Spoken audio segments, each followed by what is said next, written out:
As I noted last week, despite the repeated promises of President Obama, millions of people are losing their health insurance they very much liked and were assured they could keep. It has been reported that so far, 3.5 million Americans have lost their health insurance under Obamacare. That includes over 250,000 people in Kentucky, 1/3 people in Florida, and almost 1 million people in California. This is a serious problem that the President and congressional Democrats need to do something about. Unfortunately, they appear to be relying on half measures and creative accounting, not real solutions. For example, we learned over the weekend that the administration's goal is to have the website serve only 80% of users, which is probably why our Democratic colleagues want to spend 100% of their time discussing other subjects. Which brings us to the vote we'll have today. For the third time in this work period, the majority will have the Senate vote on yet another nominee to the D.C. Circuit. This is not because the court needs more judges. It's the least busy court in our entire country. In fact, it is far less busy now than it was when Senate Democrats pocket filibustered President Bush's nominee to that court, Peter Keisler, for 2 whole years. And this is according to our Democratic colleagues on standards. Our colleagues are having the Senate spend time on this because doing so furthers their twin political goals. First, to quote a member of the Democratic leadership, to fill up that court because the president's agenda, according to an administration ally, runs through the D.C. Circuit.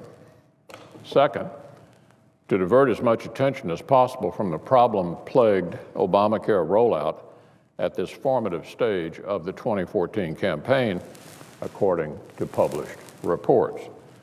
In other words, rather than focusing on keeping their commitment to the American people, they're focusing on things that appeal to their base.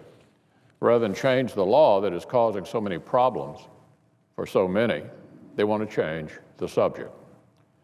So unfortunately, the Senate will not be voting on legislation to allow Americans to keep their health insurance if they like it, as they were promised again and again and again.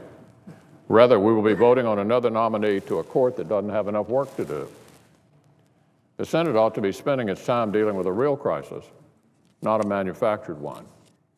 We ought to be dealing with an ill-conceived law that is causing millions of Americans to lose their health insurance. Instead, we'll spend our time today on a political exercise designed to distract the American people from the mess that is Obamacare, rather than trying to fix it.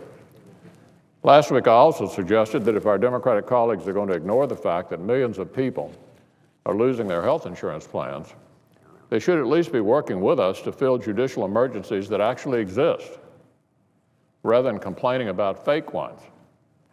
I noted there are nominees on the executive calendar who would fill actual judicial emergencies, unlike any of the D.C. Circuit nominations. Several of them, in fact, have been pending on the calendar longer than the nomination on which we'll be voting today. Another week has gone by without any action by the majority to fill these actual judicial emergencies.